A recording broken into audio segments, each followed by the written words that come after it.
This is Lesson 16, Discharge of Performance, and this is Segment 2, your success tip for the day. Let's discuss the distinctions between shyness and introversion. Shyness is essentially a type of social anxiety. It is the fear of what other people think about you. Shyness and social phobia do not have to interfere with achieving your professional goals and your personal goals. The pain of shyness that many students and others feel can be relieved by challenging automatic thoughts and beliefs that you may have and by learning new behaviors. If you are shy, you don't have to go through life being anxious about all the other people around you, like a cowardly lion. I was painfully shy when I was young, but then I learned how to expand my comfort zone and with practice overcome my shyness. For you too, if you are shy, if you experience social anxiety, there is a way out, and here are some resources that might help. www.shyness.com and also www.selftherapy.com. They both have a wealth of information. The first site has got a shyness survey and some audio exercises and links to other resources. And the Self Therapy org has many resources, including a very nice 5-minute audio on overcoming social anxiety and shyness. Specific to college, however, I'd like to go through 5 tips. Please permit me to share these 5 activities with you that you can undertake and explore right here at Alfred State. First, head up to the Student Leadership Center, grab a cup of coffee, and observe others interacting and talking. Watching people interact with each other provides you with examples of appropriate social interaction which you can later mimic when you're ready to make your own friends. Second, visualize walking up to another student and introducing yourself. This is one of the exercises we do here in our class, of course. But think about that through your head if you still have a lot of anxiety about doing that. Think about what you might ask. Name, major, are they living on campus, off campus?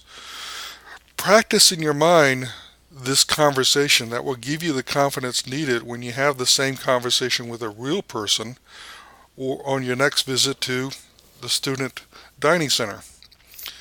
Then, actually undertake the effort. Find someone at the central dining hall during a meal who is sitting alone and ask if you can sit down. Introduce yourself, then ask their name, and then proceed into that conversation.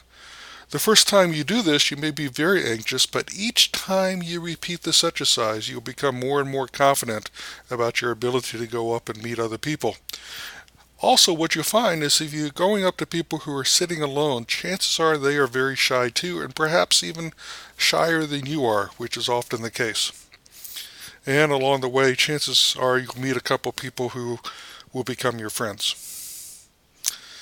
A third thing that you might do is head down to the fitness center at Orvis, or I should say up to the fitness center at Orvis, and exercise. Exercise reduces anxiety, it improves mood, partly because of exercise results in the release of endorphins. Therefore, when you run on a treadmill, you will likely curtail any negative feelings of shyness that you might have in the first place. After a good workout, your happier state continues for quite a while, and it will improve your chances of making friends. And of course, you might meet 1 or 2 people at the fitness center. Fourth thing you might do is go to Pioneer Link and explore all of the possible organizations and clubs that you might join. Join a club or an organization or volunteer to do an activity, and this might be a really good way of doing that, some type of civic engagement. Spending time with other college students places you in this environment that's conducive to making friends with those who share your passions. In fact, in many of the essays that I get back from students, they said that they really started enjoying life on campus when they started getting involved in organizations and clubs, and that's where they met their friends. In addition, especially with civic engagement activities, having this activity to complete as you get to know others reduces the amount of talking that's required. So if you're nervous about striking up conversations with other people you don't know, if you're all focused on the same thing, talking about the same thing, it really helps grease the wheels of conversation. With time, this will get easier, and you'll hopefully lead to develop a core group of friends. And if you do try an organization and it doesn't work out, you don't like it, just drop out. It's no big social anxiety that you should ever have from dropping out from an organization. Just say, hey, I prefer to go in another direction. Drop out and try another club or organization, and keep trying that until you find a group or organization that you like participating in, and develop some friends with. Another thing that you might do is invite a few people from one of your classes to your dorm or townhouse or apartment to study. In addition to giving you a little added security in the comfort of your own space, a small group allows you to get to know classmates who in times will become your friends. In other words, form a study group. Of course, be safe. Always have more than just one other person around, especially if you don't know them well. Have a few people around. Lastly, if you have anxiety about any of these activities, consider this. What's the worst that can possibly happen? Visualize that in your mind. And then just accept the fact that the worst is going to happen. And then consider whether the worst thing that happens really matters. The reality is that there are very few events in your life that are life-changing out there. If somebody rejects you, that's not a life-changing event. That's just an experience. If you make a mistake, so what? It's highly unlikely that any mistakes that you make or any rejections that you have here are going to affect you years from now. And consider this. College is a great place to make mistakes because most of the people that you see around campus in classes, in dorms, or at events or in clubs or organizations, you'll never see them again after college. You'll probably just migrate to a core group of friends that you developed here at college. So the success tip for the day is from Bernard Baruch. This quote is often attributed to Dr. Seuss, but he was not the originator of it. This success tip is, those who mind don't matter, and those who matter don't mind. And as Victoria Holt said, never regret. If it's good, it's wonderful. If it's bad, it's experience. And that's the way I look at things in my own life. I wouldn't say that every experience that I've had in my life was a wonderful experience. I've made mistakes along the way. I've done things that I regret doing in a way, but they don't control my life. I look at them at part of the experience and part of what makes me. And if somebody rejects you, let's say you approach somebody at the central dining hall, for example, and they say, I really don't want to talk right now, or I have another group of friends coming, and you move on. That's just it. Move on. And if somebody really scorns you or something like that, they don't have to be part of your universe anymore. You define your universe, and there are many, many people out there who will appreciate you for who you are. So don't let this fear of rejection or failure stop you from continually expanding your comfort zone a little bit at a time. Now let's talk about introversion. Introversion is different from social anxiety. It's different from shyness. It basically relates to the preference of where you get your energy from. There are a lot of strengths of introversions. I myself am a severe introvert, and as a result of that, I receive energy when I'm quiet and I'm contemplative. I have all these thoughts and things going through my head, but when I'm in a social situation or I'm speaking in front of a class or at a conference, I'm releasing my energy. And at the end of that, I often feel drained of energy. By contrast, extroverts tend to get charged up by being around other people.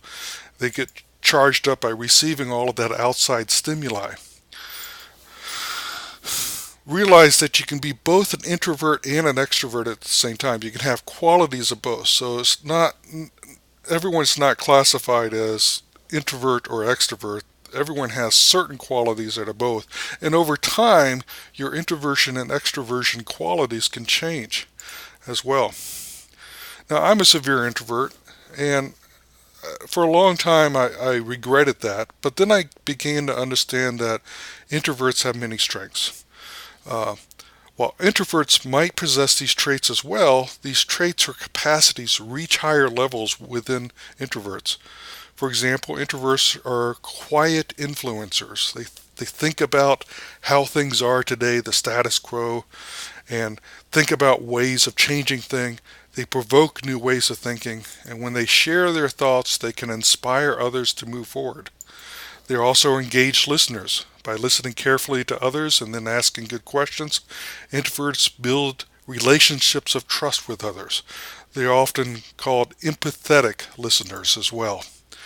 Introverts are often excellent writers. They carefully consider structure before they write, and this leads to more expressive and yet logical positions when arguing a position or writing an essay. They also can sometimes be much more creative.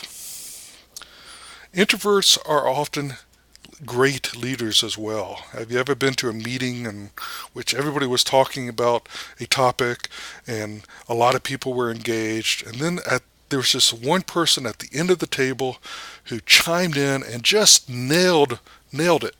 They just got the essence of what everybody was talking about, and they was able to succinctly set it forth.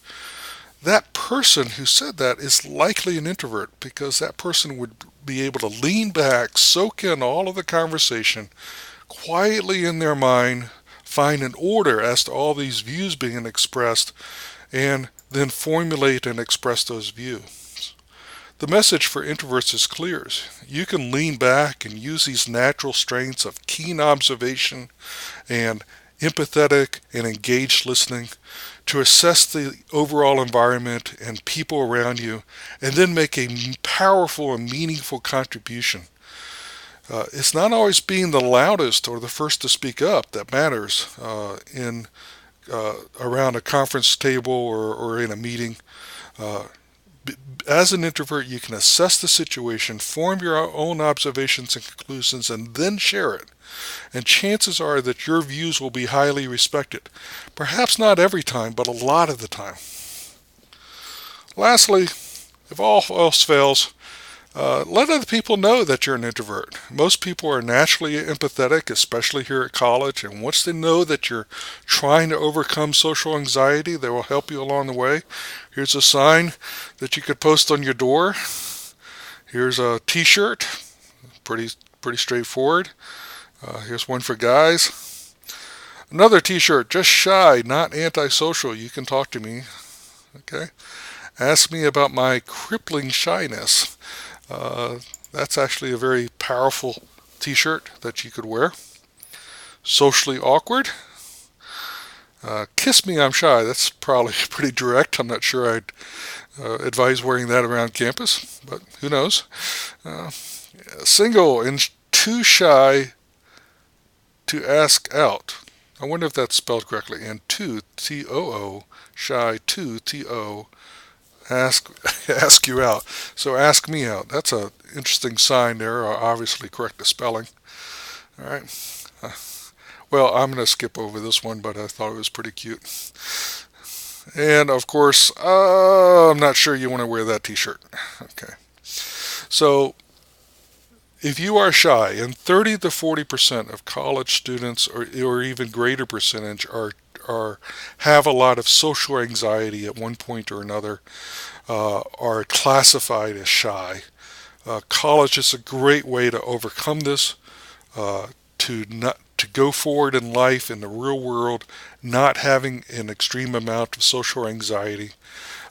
Expand your comfort zone now, and you'll get a lot more comfortable as you do exercises to overcome shyness and learn how to better relate to people, and use your quiet listening skills, use your strengths for your benefit and the benefit of those around you as well.